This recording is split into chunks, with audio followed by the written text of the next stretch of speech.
Good morning, good evening, or good night, depending on where you are in the world today. And thank you for joining us again. Today we have the lovely and beautiful Eva Maria Hunt. So I'm just adding her now, and not to worry.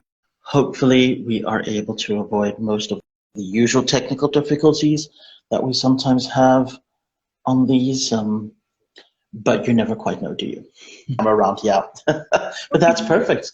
Yes. Wonderful to have you with us here today. Thank you so much for taking time out. I know it's also quite early by you. I think you're in Europe, so it's Central European time, right? Yeah, I'm in the UK, 7:30. It's a bit early to talk, but Oh, it's okay. sorry about that. Well, thank you then definitely for joining us. We really do appreciate it. And yeah, but okay, Eva, before we dive right in, I'm going to go into the usual type of stuff that I ask my guests, which Okay. is, could you tell us a little bit about you? So before we get into the work that you do, what got you onto this path? What was it? What was sort of that aha moment that you kind of went, you know what, I need to work with people as an intuitive healer? Because I feel like it's oftentimes the same for a lot of us, but there's always an interesting backstory there as well. Yes, of course. And there is a story behind it because I am Hungarian originally, and I Hmm. have been living in the UK for 15 years now. In 2008, I felt depressed. And at that point, I completely lost direction. I didn't know what to do. I chose talk therapy rather than medication. And I started Hmm. to realize that I've got something that maybe not everyone has. My healing ability started to show up. And I had this feeling that I would like to help others, mainly women, to get out of depression. So when I recovered, I was drawn to Reiki healing, not just for myself to get better, but to help others. And that's where it started from. That's when the whole new world opened up for me. So basically, I managed to turn depression around and use it as a stepping stone. Oh, that is just beautiful. Really incredible. Because this is what I think a lot of people tend to go through is we start to heal ourselves, and then before we know it, we're like, well, you know what, if it worked for me, maybe I can shine that light out into the world for other people too, which I think is just such a beautiful thing. Now I see we already have a question here from Azade6653. Yes, absolutely, Azade. What you can do is pop your question in the chat box, and as we're progressing through the interview, will endeavor to answer that for you. So back to you, Ava.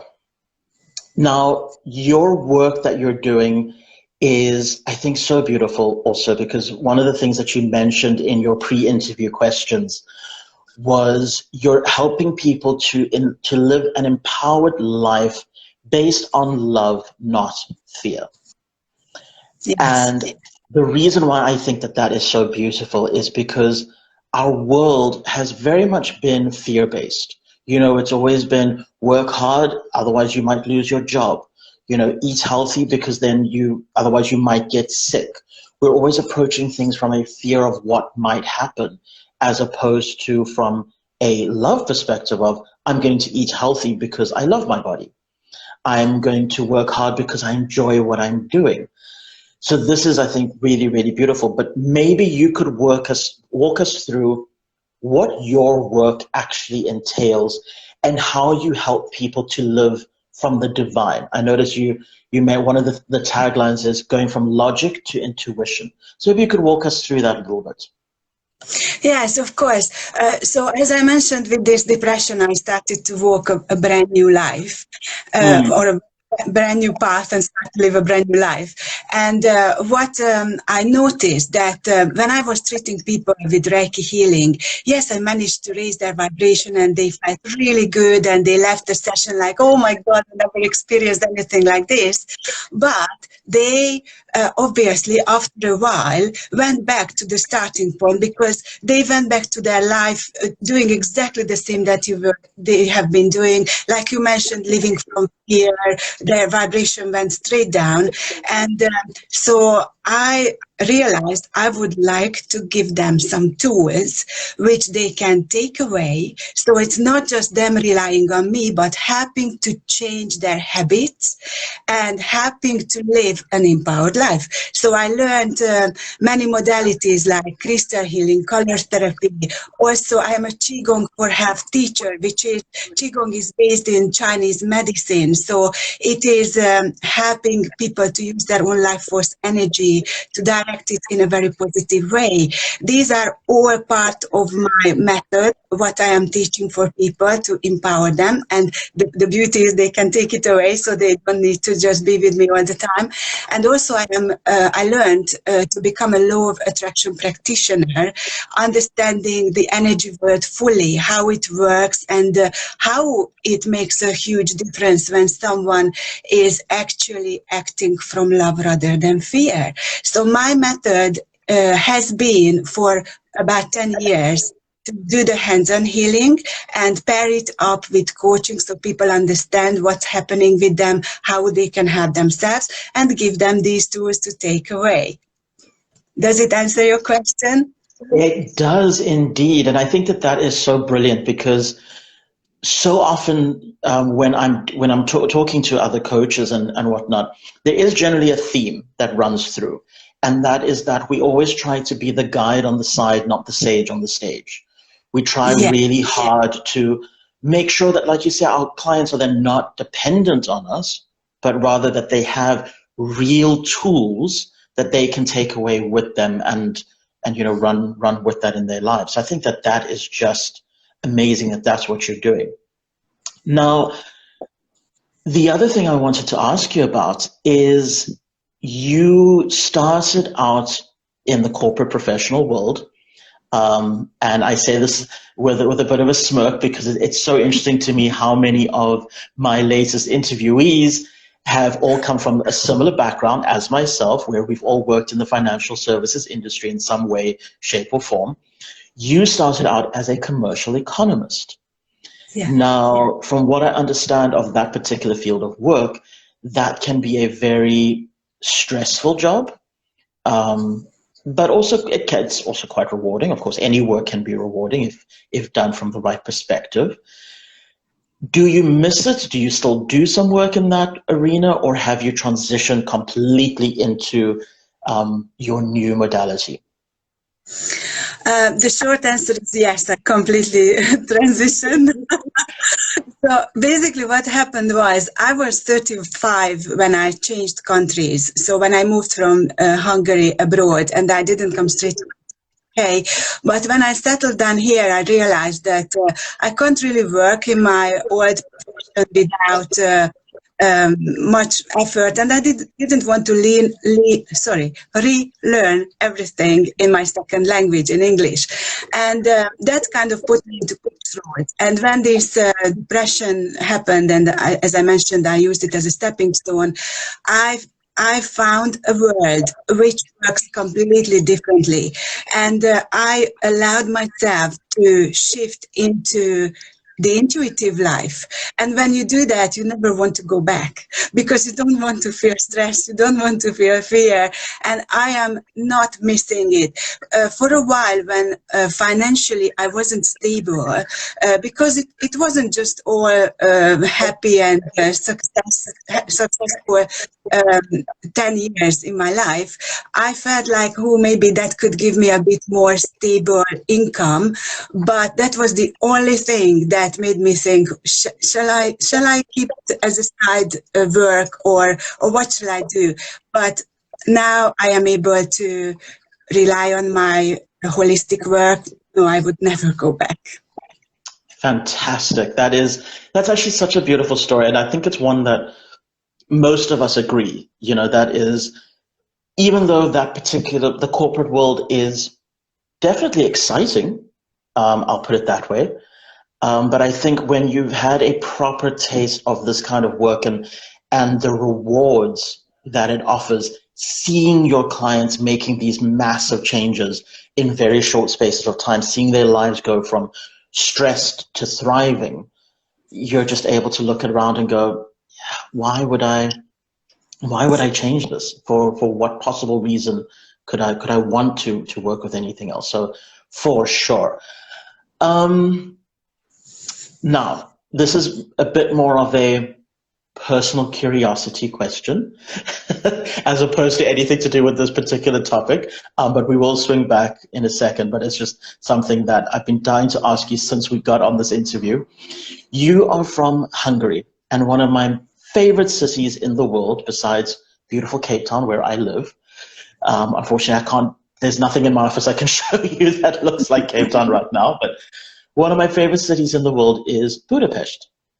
Mm-hmm. And I managed to visit there last year for the first time after being dying to go for 5-6 years. Whenever I see the adverts, I'm like, oh, I have to go to Budapest. And I finally got an opportunity last year, just before all the lockdowns, to visit. Why on earth did you leave such a beautiful place? Well, thank you. I do love Budapest too. I have lived there for 5 years, but I am from the countryside. And this is actually a very important question because when I was 35, as I mentioned, I was standing at crossroads. And the reason was because I met an Englishman in Hungary a few years prior to that. And I had a fantastic relationship with him. And he came when, after the Iron Curtain fell, because Hungary was a communist country, we had expats from abroad helping us to stand on our feet and giving us help in management positions. So my Englishman was one of these, and after a few years his work finished because he's done the job what he came to do, and he didn't learn the language. So there wasn't an option for him to stay in Hungary. I had to make a decision whether I will go with him to abroad or we are going to part from each other and live a different life. So I decided to come with him. And this is how I ended up in the UK. Well, talk about choosing a life based on love rather than fear. I think that is just a beautiful story. I love that. Thank you for sharing. Now, okay, Eva, before we start wrapping up, there's one final question that I'd love to hear your answer to. It's in regards to the talk that you are doing for the Wellness Lifestyle Conference coming up this week, Saturday, on the 20th of February. And for those of you listening, again, the link for the Wellness Lifestyle Conference is in my bio, where you'll be able to get access to all the premium content that a lot of our speakers are sharing. But you specifically, your talk is talking about divine living from logic to intuition, but specifically you are discussing a quantum shift that occurred in your life last May that really helped you to, I'm guessing, completely release any old modalities. Would you like to share a little bit with us about what that was like for you?